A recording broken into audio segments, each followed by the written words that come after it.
Mga ka-viewers, ang gagawin po natin ngayon ay pattern ng skirt. Hindi po tayo magbabakat ngayon ng skirt o yung lumang damit at gagawa ng pattern. Ito pong manikin, nilagay po namin to para halimbawa isipin na ito po yung inyong katawan at paano po kukuhanan ng sukat para po tayo makagawa ng pattern sa skirt. Ganito lang po ito, madali lang po yung ating gagawing pattern. Masundan po sana ninyo po ito. Ito po yung waist. Yung waist po niya ay 34. Susulat po ninyo yung sukat. At mula po rito, maglagay po tayo ng marks. Dahil susukat po tayo rito ng 3 inches. Kaya po natin ginagawa ito, nagsusukat po tayo ng 3 inches para makuha po natin yung curve. Ito po yung curve ng ating hip 1. Ito po, hip 1 po ito. Yung hips na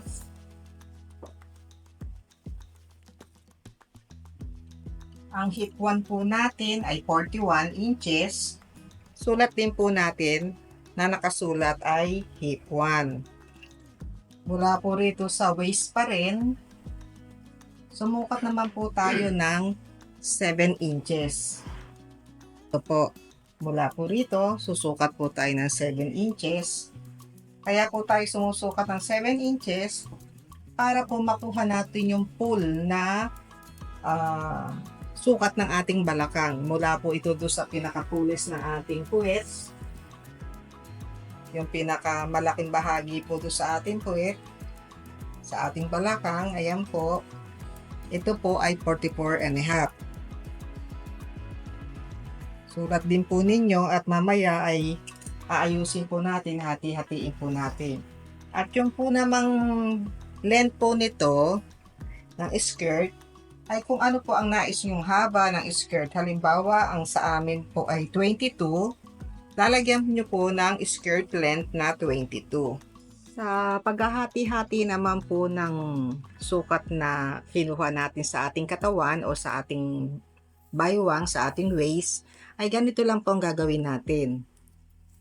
Yung pong 34 po yung waistline natin.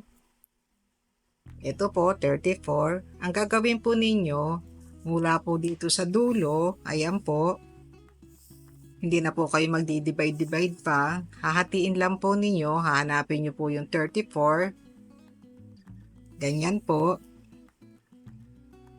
Tapos, mula po dito sa kalahati ng 34, ay ito naman pong itapat po ninyo itong 1. Ayan po yan, yung pinakadulo po ng tape measure. Dun sa 17. Bali yan na po ang pinaka 1/4 ng ating waistline. Ito po ay 8 and a half. Kaya yun po ang isusulat ninyo dito sa inyong kwaderno o sa notebook. Ganun din po ang gagawin natin doon sa hip 1. Didiretso lang din po natin ito. Ito po, lalagay din natin sa 41 inches. Ayan po, nakita na natin yung kalahati. At pagkatapos po, ito sa 20 and a half, dun po natin ilalagay uli yung dulo ng ating tape measure na nagsisimula sa 1.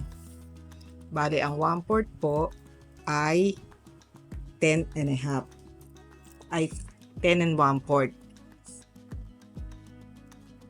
Sulat po uli natin.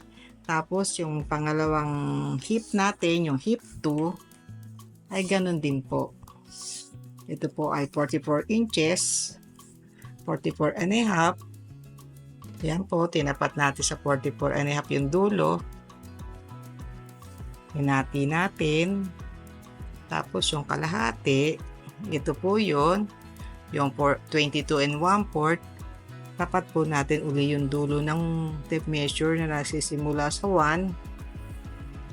Bali, ang magiging 1/4 po ng hip 2 ay 11 and 1/8. Sa mga beginners po na hindi pa sanay magbasa po sa tape measure, ito po, susulat ko po rito, drawing ko. Ito po yung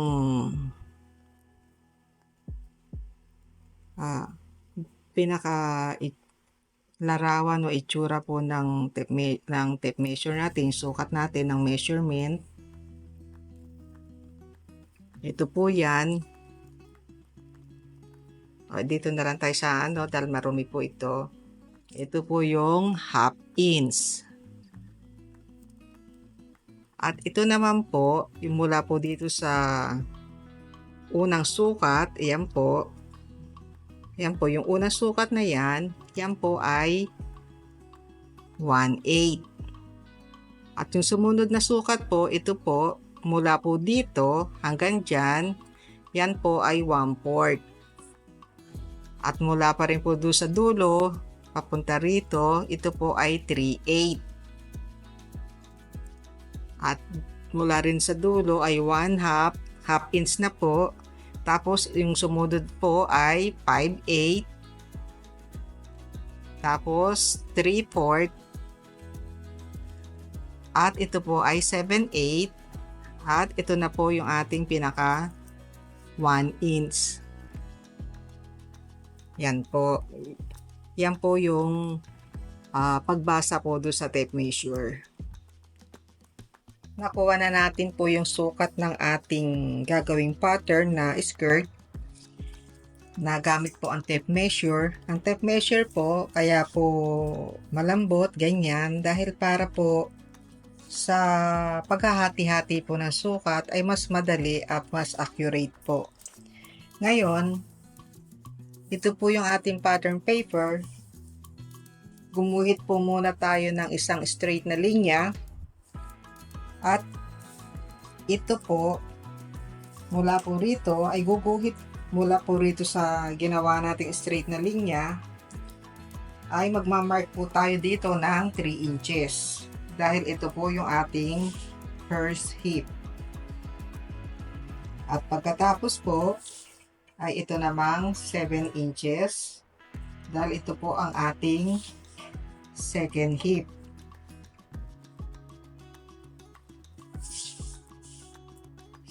Guhitan lang po natin ito ng diretso, gayon din po dito. At yung ating waist na ay 8.5 ay dadagdagan po natin ng 1 inch. Magiging 9.5 na po ito. Ito po, 9.5. Dinagdagan po natin siya ng 1 inch. Bakit po natin to dinagdagan ng 1 inch? Dahil po, yun po ang magiging dart natin. Yung dart po natin, ito po yung ating skirt. Ito po. Ito po yun. Ito po yung magiging dart natin para sa ating skirt. Kaya, yung ating 8.5 magiging 9.5 na po.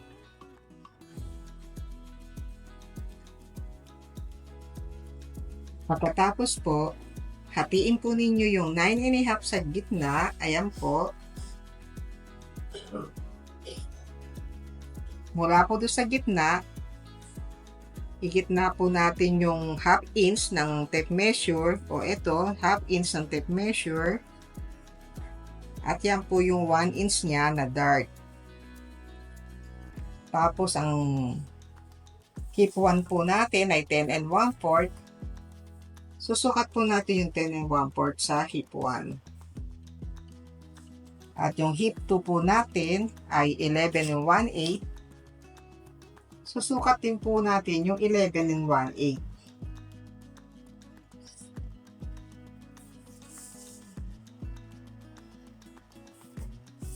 Ganyan po.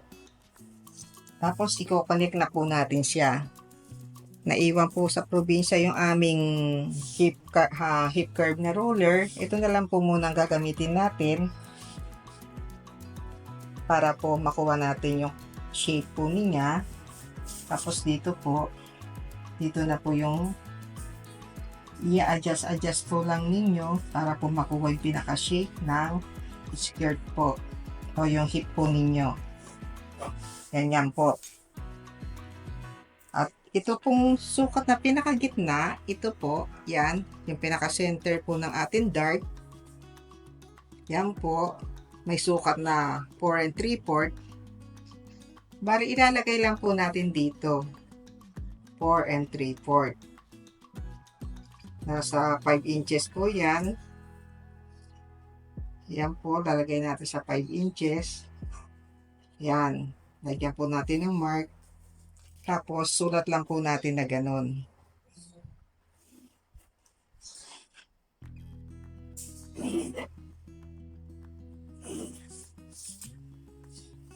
At yung length naman po natin, yung kung gusto nyo yung length, ay ganito naman pong gagawin nyo.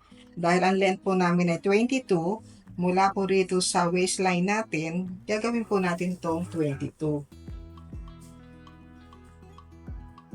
Yun po. Ganon din po dito. 22 inches din po. Katapos po ay i-connect nyo na po ng straight line.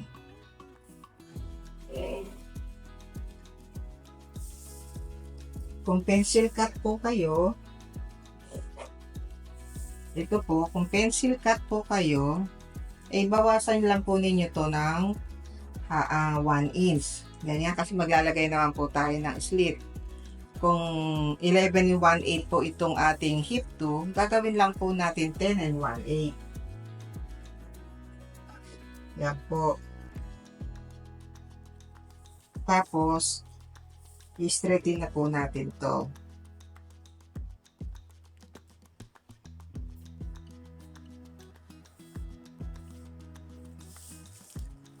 Gumamit na po tayo ng ruler.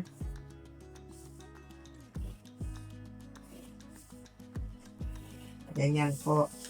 Meron na po tayong sariling pattern po ng ating skirt. Mabilis lang po yung paggawa ng pattern ng skirt, kaya ginawa na po natin to.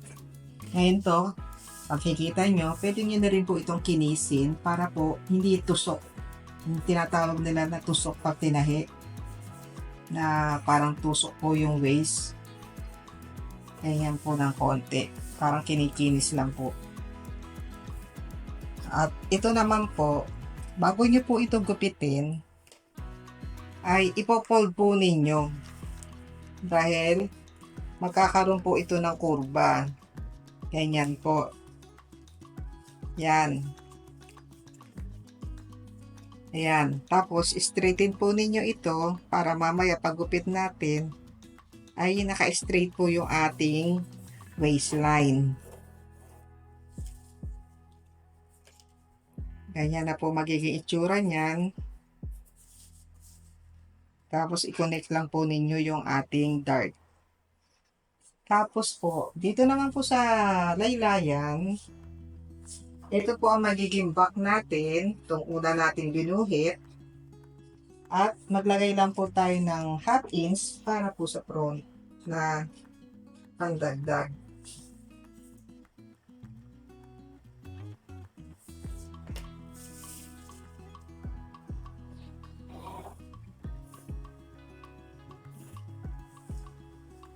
Bali, ito na po. Tapos na po yung ating pattern. Lalagyan ko lang po ng pin.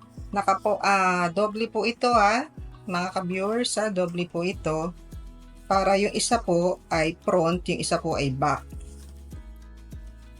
Bago ko po gupitin itong ating pattern paper, ay papaliwanag ko po uli kung ano itong mga nakaguhit na to. Ito po yung ating 1/4 na waist, na ang sukat po niya ay 8.5.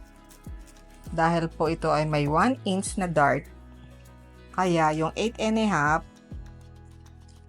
ay dinagdagan natin ng 1 inch, kaya 9.5 inches na po dahil dito sa dart. Tapos ito naman pong pangalawa o yung pangalawang guhit, ito po yung ating first hip. Itong ating hip 1. Yan. May sukat po na 10 and 1/4. Mula po dito yan na, tulad ng paliwanag po namin, ay hanggang doon. At ito po ang hip 2 na may sukat po na 11 and 1/8. Ito pong mga sukat na to ay hinati na po natin sa tape measure ng 4. Dinivide na po natin sa 4. Tapos ito po yung ating length na hanggang dito ay 22 inches. Ito po yung half inch para to ito sa front po ng skirt natin. Ito po yung back skirt natin. Sa tela po, ito pong front, yan po ay folded. Pag atin po itong tinabas o nilayout sa tela. Ito pong paggawa namin ng pattern ay sa sarili lang naman po namin at ito po ay binabahagi namin at mabilis lang pong gawin ang pagpapattern po ng skirt. Nagupit ko na po itong ating pattern.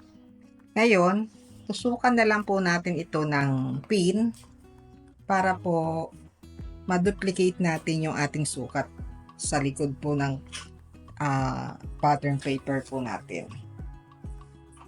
Ganyan lang po. Para yung dart, makopya po natin.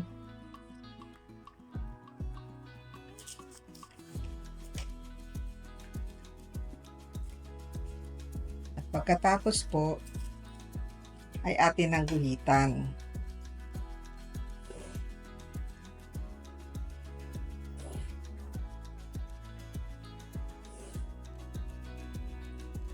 Ito naman po, ito po, yung ating back skirt dahil mas maiksi po ito ng konti, sumukat na lang po tayo dito ng half inch.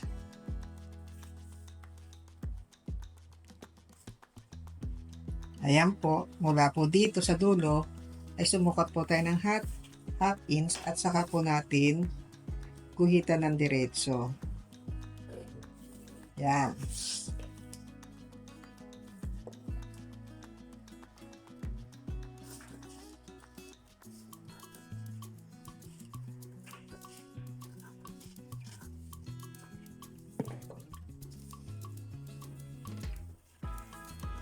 Ito pong pattern natin, pwede po na ang slit po nito ay sa gilid.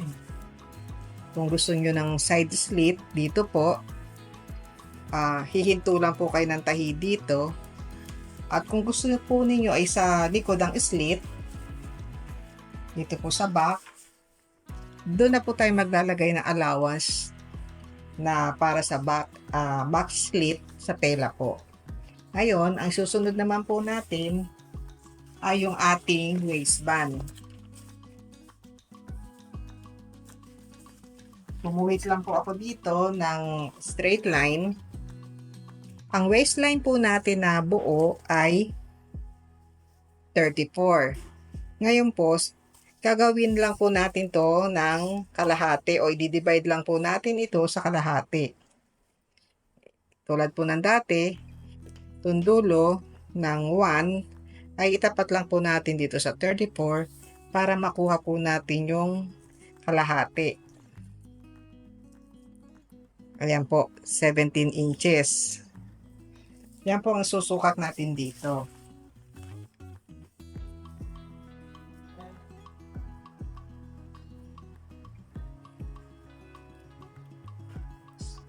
Itong waistline natin, at yung pattern po natin sa waistline, lalagyan na po natin to ng allowance, hindi katulad dun sa skirt na hindi natin nilagyan ng allowance. Sa waistband po natin, lalagyan po natin ng 3.5 na lapad. Dahil po yung bandroll natin ay 1 1/4, ayan po, magiging 2 1/2 yun pag nakafold po yung tela. Tapos yung allowance natin sa tahi, tapos yung half inch, yun yung po yung nakapasok para po pag tinap stitch po natin yung ating waistband. Diretso lang po natin to hanggang dito sa dulo. Saka po natin i-connect. Bali, ito pong dulo ng waistband na ginawa natin na pattern, folded po ito kapag po ito ay nilayout sa tela. Tapos, dito po magdudugtong po tayo para sa tahi at saka po dun sa kawit o dun sa snap o butones kung ano po ang gusto nyong ilagay. Dagdagan po natin siya ng 1 1/2.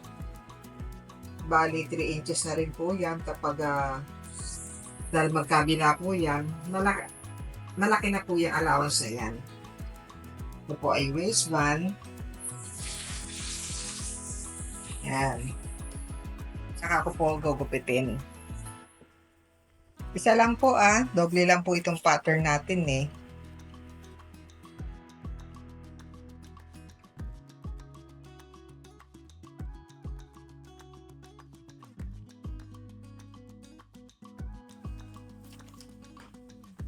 Kompleto na po yung pattern natin. Meron na po tayong waistband. Ito po yung allowance natin para sa waistband. Pagkatapos po, ito na po yung ating front. Suratan lang natin ang front. At ito po yung ating back. Back pattern po natin ng skirt. Mabilis lang po yung paggawa natin ng pattern. Ito po, makikita nyo, mabilis lang po yan. At yung part 2 po natin ay yun naman po yung pagtabas natin sa tela, pag layout natin sa tela po, at yung pagtahi po natin ng ating skirt. Sana po ay nagustuhan po ninyo yung ating ginawang tutorial. At patuloy po kayong sumubaybay at mag-subscribe po sa aming channel.